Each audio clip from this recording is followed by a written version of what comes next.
Yet the New South Wales State Labor Government continues to regard the needs of motorists and residents in this area with indifference and has effectively shelved the F6 corridor for some unidentified time in the distant future.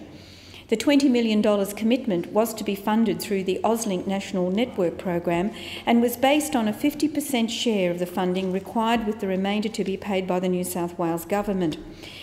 It is with some hope that this legislation will mean that the need for this road corridor will again be brought before the state government as a vital piece of infrastructure, and they will no longer be able to sit on their hands. And while I'm fully aware of the strong support in the community for the extension of the F6 corridor, I'm determined to ensure that there is extensive community consultation in relation to its environmental impact, and the latest roads construction methods are to be used to maximise the retention of open space, to ensure that the road allows for future traffic growth, and to ensure that all contract details are transparent so there can be no secret deals to close local streets which force motorists onto a toll road with no viable free alternative, as in the cross-city tunnel fiasco. Improved public transport options should be integrated into any proposal, and any other legitimate concerns of the majority of residents should be properly and justly addressed. The New South Wales State Labor Government has ignored the F6 corridor for far too long, and its time is now overdue for some real action. Madam Deputy Speaker, while speaking of public consultation and transparency relating to large infrastructure projects in my electorate, I would like to refer to the recent suggestion to place a large intermodal freight hub in my electorate at Moorebank near Liverpool. It is critical that my constituents are consulted and given every opportunity to have their concerns made known to the State Planning Authority on this proposed container terminal at Moorebank. While freight demand is forecast to almost double by 2020, it is essential that projects of such scale are carried out in an open and transparent way.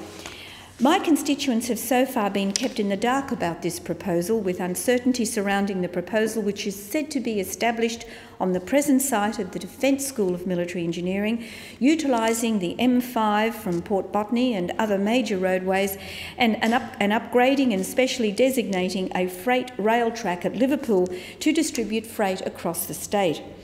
While this proposal for a significant infrastructure project is in its very preliminary viability planning stages, the New South Wales State Government must be aware that such infrastructure, although vital for the economic life of our state and our nation, it must also take into account the needs and concerns of local residents at Moorebank and Wattle Grove. They must be taken into consideration and, if necessary, must be addressed in a generous way. I assure all of my constituents and families in this area that should this project proceed at Moorebank, I will ensure that their needs and concerns regarding the traffic, noise and pollution, environmental issues and any negative impact on the local neighbourhood amenity will be listened to and addressed by the government. As one Wattle Grove resident recently wrote to me and stated, proposals to situate container terminals at the defence sites at Moorebank have exposed unsavoury aspects of the state government's freight policies. Firstly, the closure of commercial container vehicles from Sydney Harbour turned the greatest deep-water port in the world into a developer's water feature. Secondly, the shift to expand Port Botany was against independent environmental advice.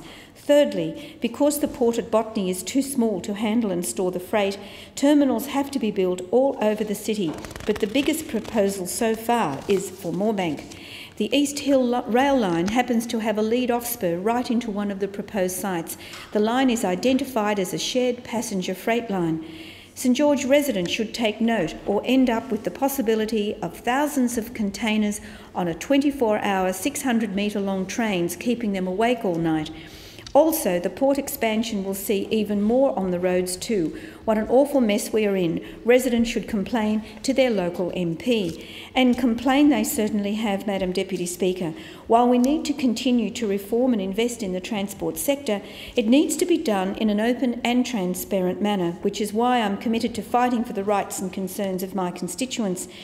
They have a right to know what is going on in their own backyards, and I'm determined to ensure that the federal and state Labor governments do not allow mistakes made on other infrastructure projects in the Sydney region, like the Lane Cove Tunnel, to reoccur and create any negative impact on the lives of my constituents and the peaceful enjoyment of their own homes. Madam Deputy Speaker, I'm also committed to securing a long-term transport solution for my constituents suffering in the Wattle Grove area. I've previously called on the New South Wales State Government to build a new railway station at Wattle Grove as a matter of urgency to ease congestion on the Heathcote Road and to reduce the intense parking pressure at nearby Holsworthy Railway Station. Local residents have been crying out for a solution to the gridlock on our local roads in the Holsworthy area at morning peak hours for some time. This situation is set to get worse as more housing developments are opening up in the area of West Wattle Grove and the Georges Fair at Moorebank. Heathcote Road is choked with traffic in the mornings, and there is also a chronic shortage of parking at Holsworthy Railway Station. Residents continue to express their frustration to me at the state government is indifferent to their concerns and have no solution to the growing traffic problems, and this is especially given that there is a fast-growing population region of Sydney. Local families must be assured that they can access rail transport to work in a safe manner, and the only answer is a new railway station in the East Hills line. Wattle Grove is the ideal position between Holsworthy Railway Station and Glenfields, and I am determined to fight on behalf of local residents to see that this solution is delivered. In conclusion, Madam Deputy Speaker, this bill sets an advisory authority to make an audit on infrastructure requirements across the nation and develop a set of guidelines to which all governments can refer as a priority register of the infrastructure needs of many communities within each state. It is the hope of all of us here in this place that the federal and state governments will act on those priorities when they are identified, and it's with great optimism that I refer this new authority to those infrastructure projects in my electorate, and therefore I warmly commend this legislation to the House.